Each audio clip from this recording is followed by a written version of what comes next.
Estoy aquí contigo en Enlace 50 este sábado 1 de octubre y como te dije en el primer bloque del programa, vamos a iniciar nuestra entrevista con el doctor Luis Miguel Gutiérrez Robledo. Bienvenido, Luis Miguel. Qué gusto que estés aquí con nosotros. Muchísimas gracias, Concha. Es un placer estar aquí nuevamente contigo. No es la primera vez y realmente me da mucho gusto nuevamente acompañarte. Pues de veras, qué bien, porque fíjate que hoy es un día importantísimo, ¿no? El día de, o sea, que este reconocimiento, bueno, esta toma de conciencia, ¿no? Para las personas como yo, de la edad, la tercera edad, las personas mayores, como se diga por todos lados, las personas de edad, le puso la Organización de las Naciones Unidas, y realmente las cifras con las que nos estamos enfrentando, pues son impresionantes, ¿no? Tú como director y fundador del Instituto Nacional de Geriatría, ¿qué nos puedes decir de nosotras, las personas mayores, y del futuro de todas estas generaciones que ya estamos haciendo un buen número?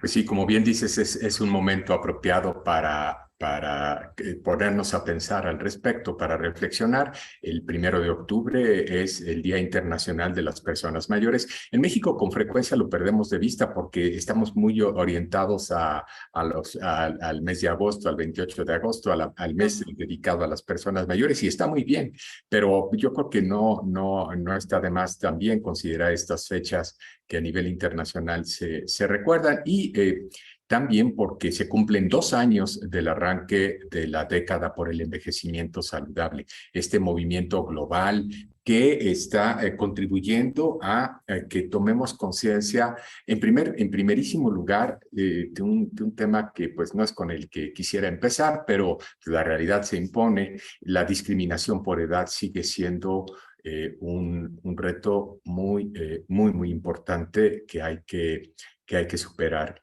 Y afortunadamente en el país estamos viendo un movimiento en un sentido favorable en muchos ámbitos, nada menos el jueves, el día de ayer, perdón, este martes 27 de septiembre, el estado de Nuevo León firmó un convenio con la Organización Panamericana de la Salud porque se suma al movimiento de ciudades amigables con las personas mayores. Y fue el gobernador el que firmó este convenio y en el acto hizo patente su voluntad de mejorar las condiciones para que las personas mayores vivan y puedan desempeñarse de la mejor manera posible.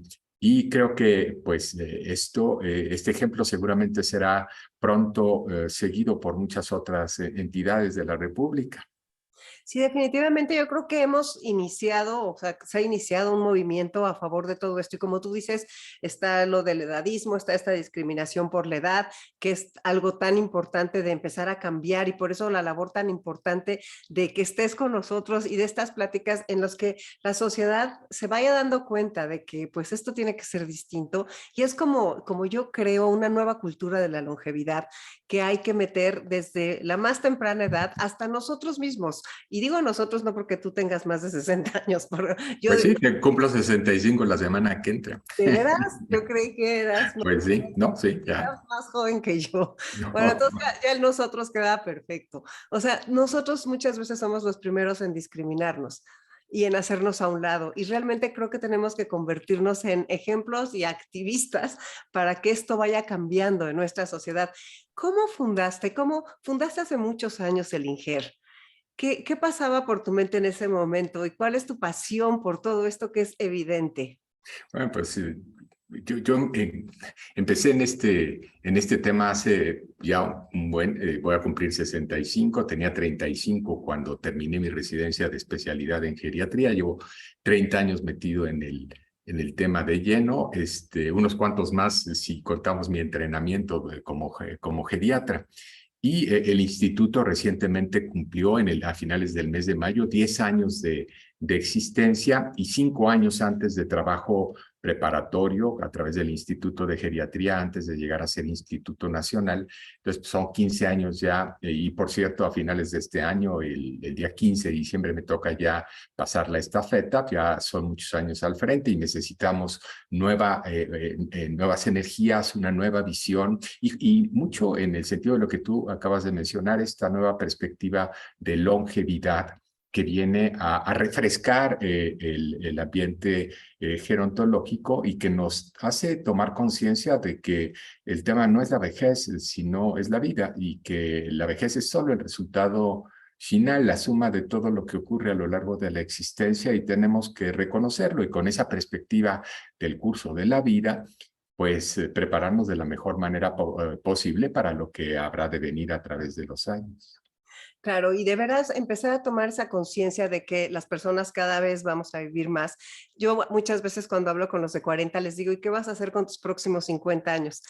Muchos se quedan así porque realmente esta educación que tiene que ver con todos los aspectos del ser humano, tenemos que empezar a sembrarla. Bueno, ya está sembrada por ustedes, pero hay que seguirla, Cultivando, sí, definitivamente.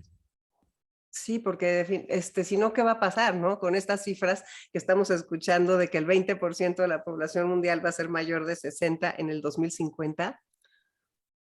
Pues sí, 1 de cada 5, pero se puede vivir con eso. Digo, ahí está Japón, ahí está Corea muy pronto, ahí está España, y viven con esa estructura demográfica. México mismo, la estructura demográfica del ISSSTE, tan problemado ahora, pero no por eso, es semejante a la población a la que da servicio el ISSSTE, tiene la misma estructura demográfica que la española. Entonces ya en casa estamos también viviendo esa situación y enfrentando el reto y una toma de conciencia bastante aguda sobre todo lo que viene. Claro. ¿Nos podrías decir aquí para las personas que no lo saben, cuál es la función del Instituto Nacional de Geriatría?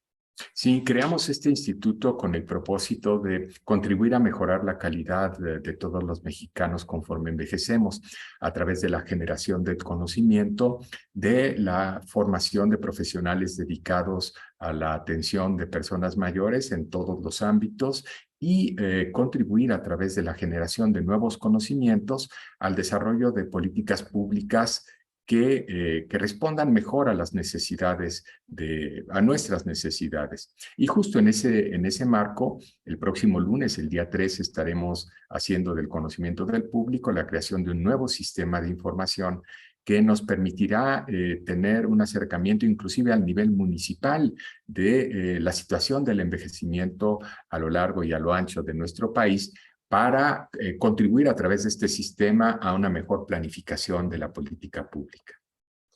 Wow, qué labor. Y ahora, por ejemplo, es tantas vejeces, somos todos tan diferentes, es tan complejo el programa, o sea, tan compleja esta situación en la que estamos viviendo y o sea, es tan distinta. ¿Qué es lo que tú has aprendido en todos estos años al frente del INGER? Bueno, las cosas por su propio peso terminan por caer, y estamos justo en un momento de quiebre, en un punto de quiebre en este tema a nivel global. Esto se percibe con claridad, no es, y además quizás no, por momentos no lo tenemos en el radar porque ocurre a la par de fenómenos pues, como la pandemia, como el cambio climático, que obscurecen muchos otros fenómenos que están suscitándose, pero en realidad cuando vemos también la pandemia, puso en la mira al tema del envejecimiento, primero por la vulnerabilidad y luego por la sorpresa de que no nos va tan mal y que les va peor a los necios que a los viejos, y que es posible salir adelante aún en semejantes circunstancias, demostrar resiliencia y seguir en la corriente de la vida. Y ahora, frente al reto que representa el cambio climático, también el contexto de una salud, de lo que la Organización Mundial de la Salud está tratando de impulsar, es esta toma de conciencia de que la salud humana no puede prosperar si no va aparejada de la salud animal, de la salud del entorno, de la salud planetaria en última instancia. Y el resultado de esta salud planetaria hoy minada, pero que hasta que parecía que la llevaba, es en buena medida el envejecimiento de nuestra especie, cuya esperanza de vida pues nomás se ha duplicado en los últimos 100 años. Sí, siendo tú médico y estando, o sea, porque conforme van pasando los años, vamos sintiendo, ¿no? Lo que pasa con nuestros cuerpos y con nuestras mentes y con todo. ¿Cuál es el reto principal que ves en la población para México frente al envejecimiento en cuestión salud? Pues la carga de la enfermedad crónica, porque en el momento presente la edad biológica de los mexicanos es mucho mayor que la edad cronológica. ¿Qué quiero decir? En promedio, un mexicano de 65 se comporta como un holandés de 85. Ay, qué barbaridad. O los holandeses están muy bien o nosotros estamos muy mal, o en alguna parte a mitad del camino. Pero también si nos comparamos, por ejemplo, con los norteamericanos, pues resulta que la esperanza de vida al nacer en México solamente está 2 años por debajo de la norteamericana. Qué interesante, ¿verdad? Entonces, Lo cual habla de la tremenda desigualdad que priva aún en los Estados Unidos, la dificultad para el acceso a los servicios de salud entre los más desfavorecidos y que solo un grupo relativamente pequeño tiene acceso a todas las bondades de la atención para tener acceso a lo que pudiéramos llamar tiempo manufacturado.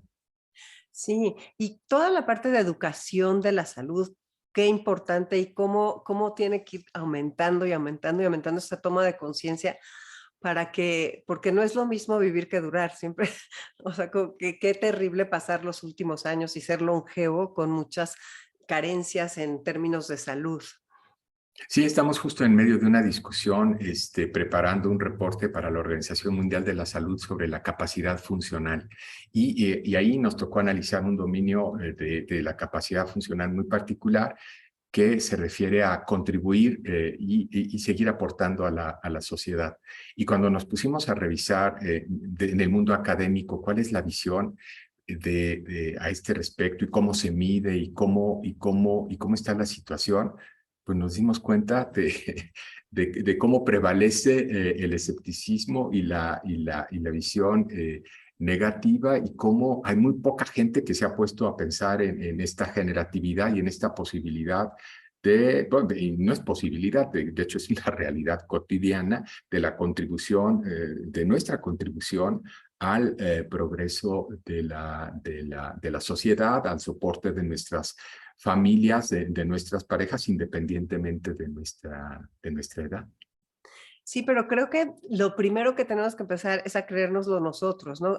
Este día que de veras es así como de toma de conciencia de lo que ha aportado las personas, de lo que aportamos las personas de edad a la sociedad y además de las oportunidades. Todo esto de la economía plateada, la famosa economía plateada que tanto está cambiando al mundo en el momento en que se voltea a ver a estas personas. Creo que este es el cambio de cultura que estamos viviendo.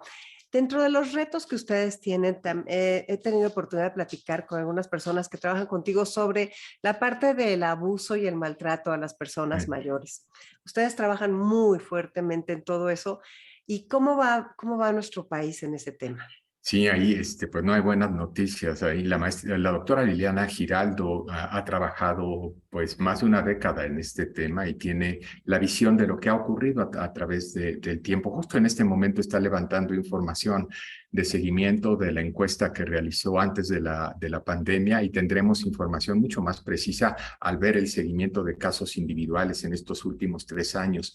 Pero ya con lo que sabemos que la prevalencia, la probabilidad con la que observamos el fenómeno es doble hoy que hace 10, 15 años.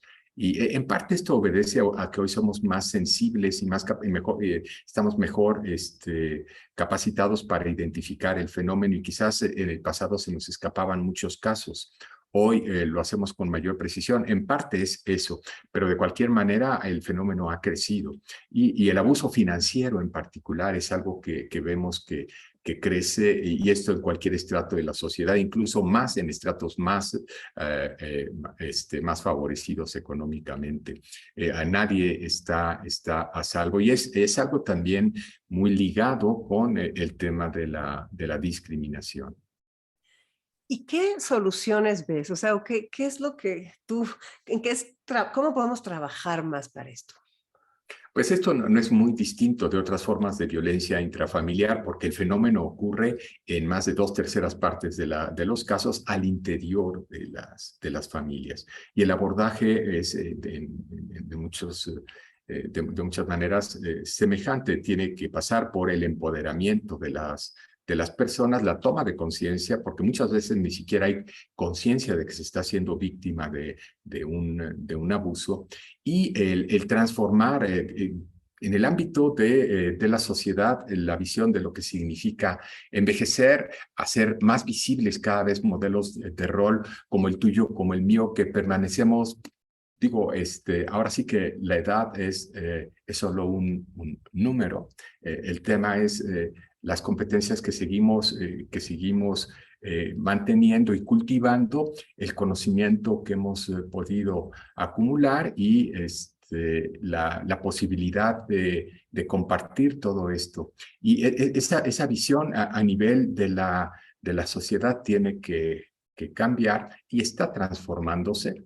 Y también al interior de las instituciones, las personas mayores en México se quejan sobre todo de discriminación al interior de los servicios de salud en prioridad.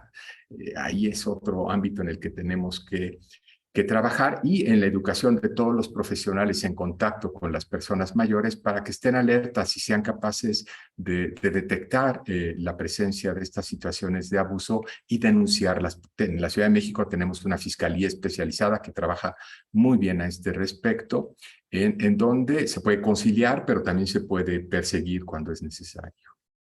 Sí, es muy importante porque es esta toma de conciencia, este saber, este entender que tienes, conocer tus derechos. Me parece muy importante que haya estados que ya están firmando cosas que nos van a apoyar y que nos van a ayudar.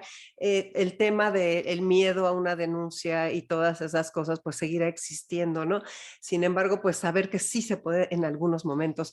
¿Qué pasa con la salud mental de las personas mayores? Es un tema que ustedes Sí. también tratan. ¿Cómo vamos? También, pues hay de todo, hay buenas y malas. Digo, hay buenas, uno de los temas dominantes es la demencia, la enfermedad de Alzheimer. Estamos justo cerrando el mes dedicado a pensar en este tema. Y por una parte, vemos cómo es una enfermedad que ocurre cada vez más tarde y cada vez menos en las sociedades más ricas. Esto quiere decir que es posible influir en el curso de la enfermedad. De esto ya no hay duda. Y esto tiene que ver con la mejora de las condiciones de vida en general, con el acceso más temprano y más oportuno, no necesariamente más temprano, a los servicios de salud, y una serie de acciones preventivas. Una de ellas, que cada vez es más clara, es la actividad física. Y uno diría, ¿pero por qué? ¿Qué tiene que ver el músculo con el cerebro? Antes tendríamos hasta a oponer el músculo con el cerebro, pero cada vez es más claro que la fortaleza muscular contribuye a la fortaleza cerebral, y que es uno de los medios más inmediatos a nuestro alcance para preservar nuestra cognición a lo largo de la vida. Entonces, buenas noticias por ese lado. Malas en términos de que no tenemos todavía fármacos que nos permitan modificar el curso de la enfermedad, pero yo estoy muy cerca ya de cruzar el umbral que nos permita contar con fármacos que ya están en pleno desarrollo y que nos van a ayudar a enlentecer la progresión, al menos la progresión de estas afecciones. Sí, es algo muy importante. Y otra cosa que a mí me preocupa, que me gustaría que lográramos, es todo este trabajo intergeneracional. O sea, cómo lograr que la sociedad, una sociedad donde quepamos todos, por decirlo así, y donde haya un interés mutuo. ¿Qué tú crees? ¿Le ves posibilidades? Yo creo que es posible, y esta es una idea que está latente en muchas sociedades, y que es ya una realidad en otras. Latente porque decía, ayer venía justo viendo en el avión una película francesa, la última película de Depardieu, cómo termina. Una maravilla películas, pero sí, sí, No, sí. las personas mayores haciéndose cargo del orfanato, o sea, sensacional.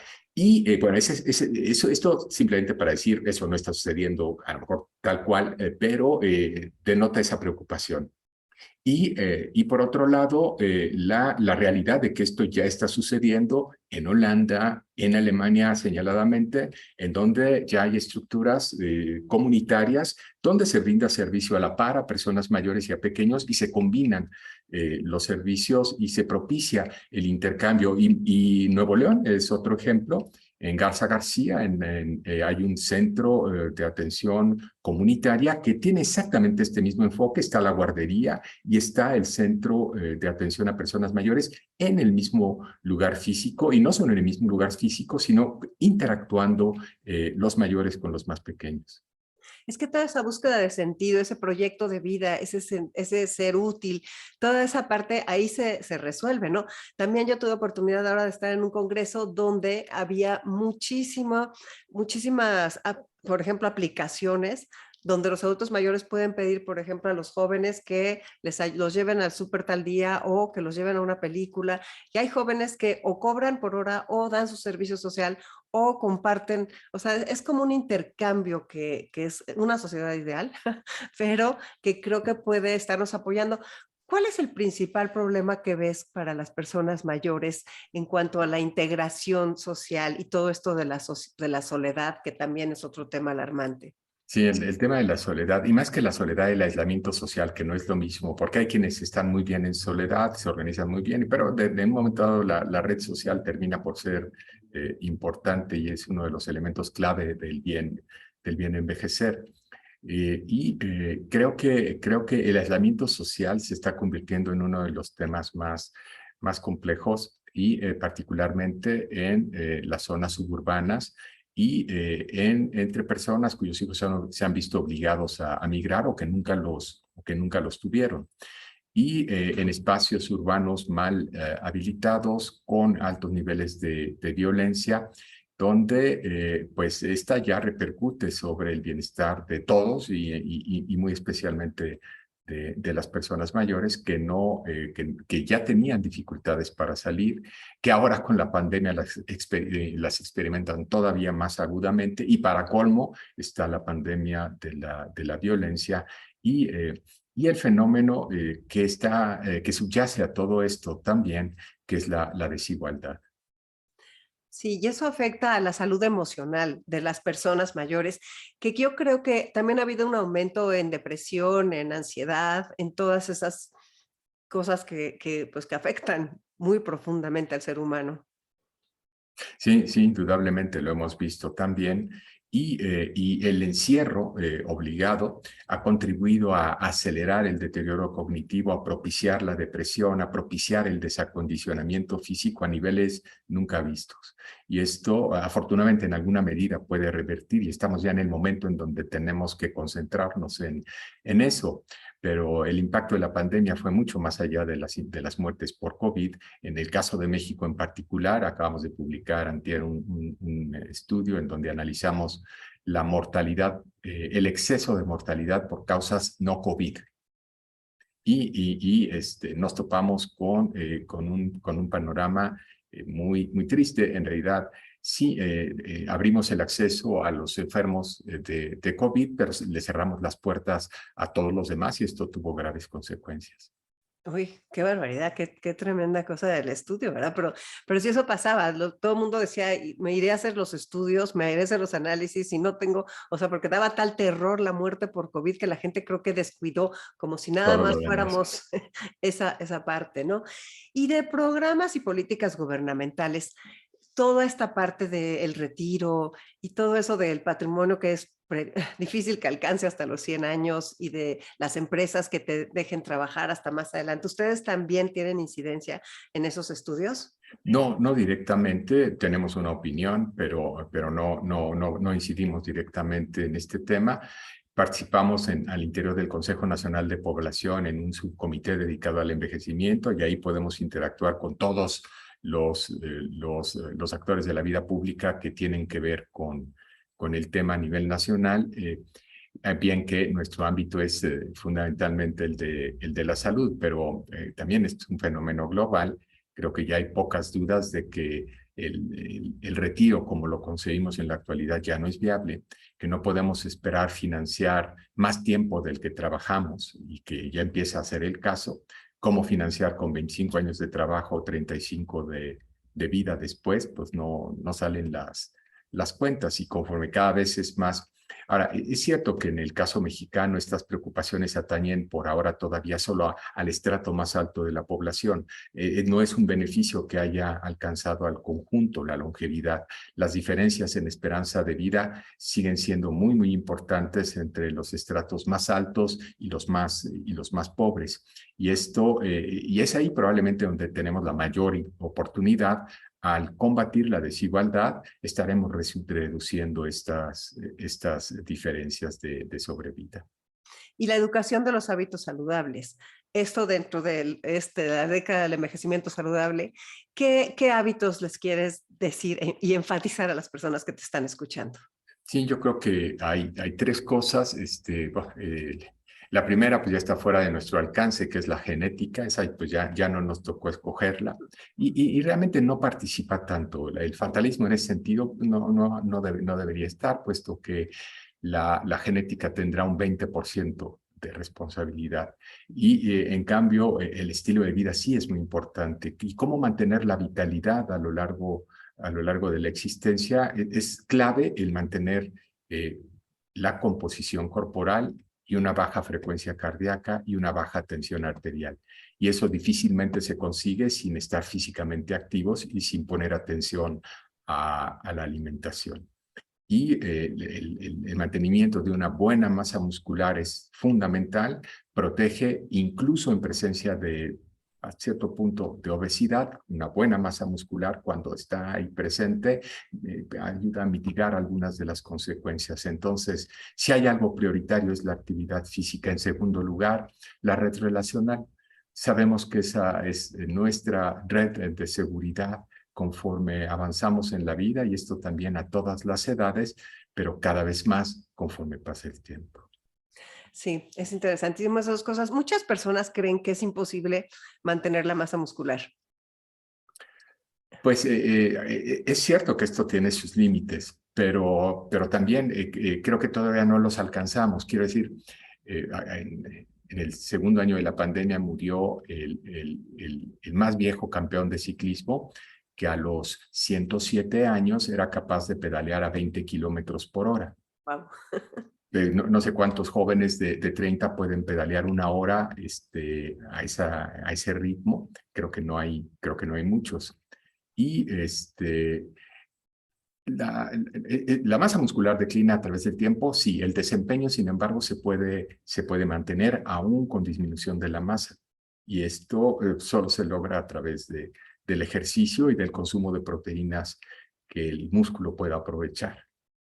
Pues qué bueno. ¿Y tú crees? Creo que cada vez hay más geriatras, ¿no? Creo que sí ya estamos, hay más jóvenes que están estudiando geriatría y de lo importante que es estar con una persona especializada conforme vamos cumpliendo años. Pues sí, ese es otro logro del que estoy muy orgulloso. Hace 10 años me tocó conducir un grupo de trabajo para transformar la especialidad. En aquel entonces reclutábamos muy pocos candidatos para la especialidad y se graduaban cada año 10, 15 cuando mucho. Este año, en febrero, graduamos 130 a nivel nacional. O sea, en 10 años aumentó 10 veces, más de 10 veces el número de especialistas en geriatría que se gradúan cada año. Entonces, ahí vamos a buen ritmo. Creo que estamos avanzando. Pues me encanta que me digas otro logro. Dinos más logros, porque estas cosas son esperanzadoras y además nos motivan a todos. Muchas felicidades. Creo pues sí, y afortunadamente hay muchos y espero tener más oportunidades para compartir. Perfecto, pues muchísimas gracias por haber estado aquí con nosotros y pues a seguir adelante con todo esto y con nuestra edad y con el trabajo y con todas las cosas que tanto te apasionan. ¿Y qué va a pasar contigo después cuando ya pases la batuta? Pues paso la batuta, yo creo que paso de la academia al activismo, no sé, vamos a ver. Ah, pues entonces ya Vamos a ver. estaremos muy pendientes para poder seguir. Y seguiré en la investigación, eso sí, también, y la docencia. Un poco de todo. Pues Cambiar muchas las felicidades. proporciones. Muchas felicidades por tu trayectoria y muchísimas gracias por tu tiempo. De veras lo aprecio de todo corazón. Un placer, gracias por el espacio.